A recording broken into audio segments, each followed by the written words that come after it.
This video is for you if you want to go live on video on LinkedIn, but you don't know how to set it up. I'm going to walk you through the exact process that you would take to set up your live video event on LinkedIn. And if you don't know who I am, my name is Shanee Moret, and I have over 1.1 million followers on LinkedIn. The easiest way to go live on video on LinkedIn is to use one of two third-party streaming services. One of them is called Streamyard.com. The other one is called Restream.io. For the purposes of this video, we will use Streamyard, but the process is pretty much the same, even if you were to use Restream. And no, I'm not getting paid by any of these softwares, although I should be.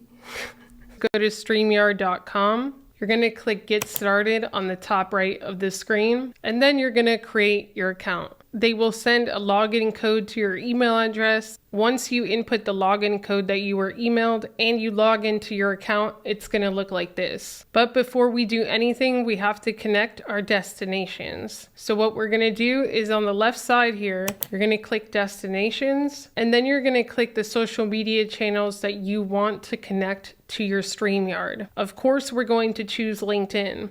But let's say that you wanted to stream to LinkedIn and Facebook, or to LinkedIn and YouTube. You could log into both social media accounts and be able to stream to both of those channels at the same time. One thing to note is that if you are going to connect more than one destination, you will have to upgrade your Streamyard account. We're going to start with the LinkedIn profile. Now, your LinkedIn profile right here is your personal profile.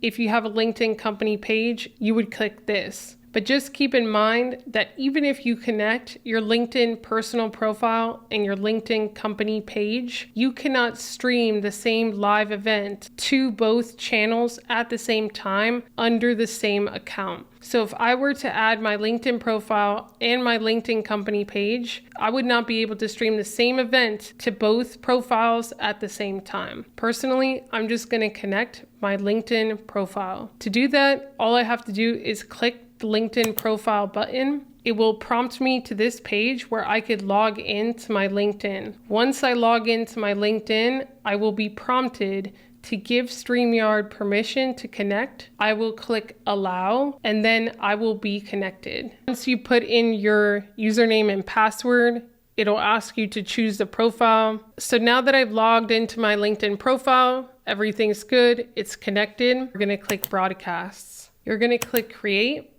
and then you're gonna click live stream. And then what you're gonna do is you're gonna click LinkedIn. If we want a second channel, we need to upgrade. So when I try to click YouTube, it says, wish you could stream to multiple platforms. Multi-streaming is a premium feature. So we would need to upgrade. Let's just leave it for LinkedIn for now. And I'm gonna put the title of the event, a short description, and then I'm gonna click schedule for later. Grow. I will share practical strategies. Then I'm going to click schedule for later. I'm going to click upload thumbnail. I'm going to click apply. Then what I'm going to do is I'm going to click today to choose the date. So if I wanted to do this next Thursday, I would click Thursday. And if I wanted to do this at 9 o'clock in the morning, I would click 9 a.m. Click create broadcast. When I click create broadcast, it is going to send the event to my LinkedIn profile.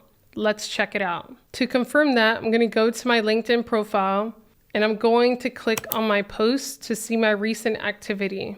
So if I click show all posts, it will be right here. Streamyard sent this information to LinkedIn and LinkedIn created the event and already has it on my profile. I'm going to click the event. Now that I'm at the event page, I could do something very powerful. I can click the share button and then click invite.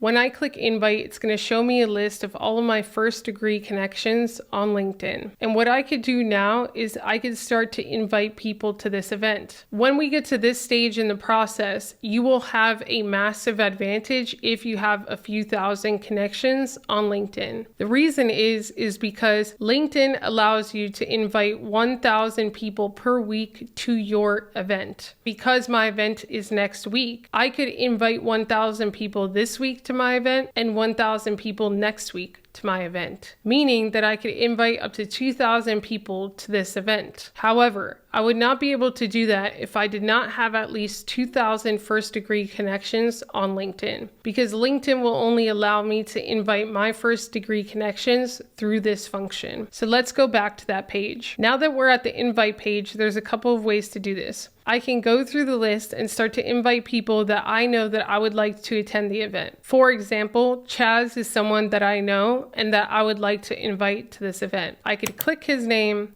As you can see, pre-selects him here, and then I can invite him. We know that the invite was successful because in the lower left-hand corner of the screen, we will see one person invited to event. Inviting one person at a time is not only tedious, but it may not be as efficient for everyone because you may not know if someone is interested in your service or your product. So you don't want to pre-assume that they are or are not. There is another way to invite people instead of having to look at them one-on-one. Although the filters aren't so advanced, you can filter based on location, current company, school that they went to, and industry. Let's say that you wanted to mainly invite people that were in healthcare to your events. I could filter all of the first degree connections in my list that are in healthcare. I can do this by checking the healthcare box and then showing the results. Now we have all the people that are in my first degree connections that are in healthcare. And now I could invite more than one at a time. The way that I would do that is I would scroll down. And then what I could do is I could click the left checkbox, and as you can see, it auto-selects. It auto-selects the number of people to the extent that you scroll. So if I wanted it to select more than 80 people, I could scroll down a little bit more, click the left checkbox, and then as you can see now, it's 120. To invite this batch of people, I would click invite.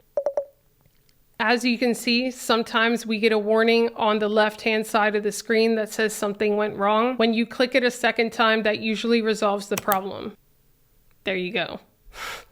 That's how you know I know LinkedIn like the back of my hand. One thing to note is that you will not be able to invite more than one person at a time until you choose one of the filters, the location, the industry, the school, but you need to at least choose one filter for the top left checkbox to appear so that you can invite more than one connection at a time. Now, one of the great benefits of doing this is that you start to build a list of people that are going to be attending your event. So to see that list, you would just click here.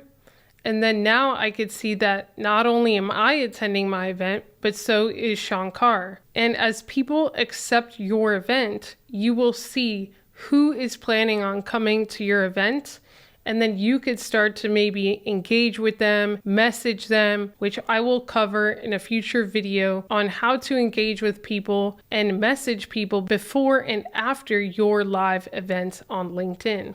But first, I just wanted to show you how to create the actual event. How do you actually go live on the day of your live event? You're going to go back to Streamyard, and as you can see, I have one scheduled event, Grow Your Personal Brand. It's on July 6th at 9 a.m. On the day of that event, I would enter my Streamyard studio. For now, because I'm already on camera, I'm going to keep this off. But what you would do is you would check your settings and you'd make sure that the right camera and the right audio was on. I could also add my website here or my name.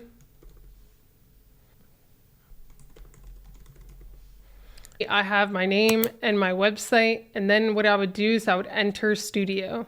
To actually go live, I would click go live here on the top right. Once I would click go live, I would be live on LinkedIn. While you go live on LinkedIn, you could see who's commenting on your LinkedIn live, but the downside is that I can't reply to those comments while I'm live through Streamyard. If you would want to reply to those comments live, what you would need to do is have a second browser open with your live open on LinkedIn and just keep an eye on the comments. Another thing that you could do is just pull up the live once you're live on your phone and watch the comments and then reply there. Now that you know how to set up your live video on LinkedIn, you have to make sure that you prepare your content, because once your live event is set up on your LinkedIn profile, you cannot delete it.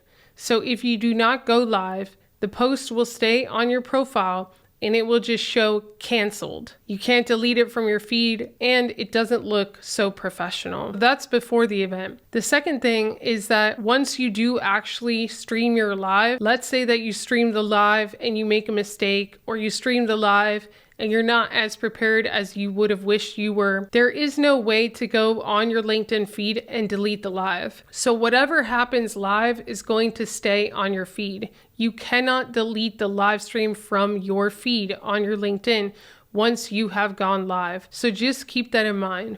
If this was helpful for you and valuable, make sure that you share the video or the YouTube channel with a friend. I really appreciate it as I try to grow on YouTube.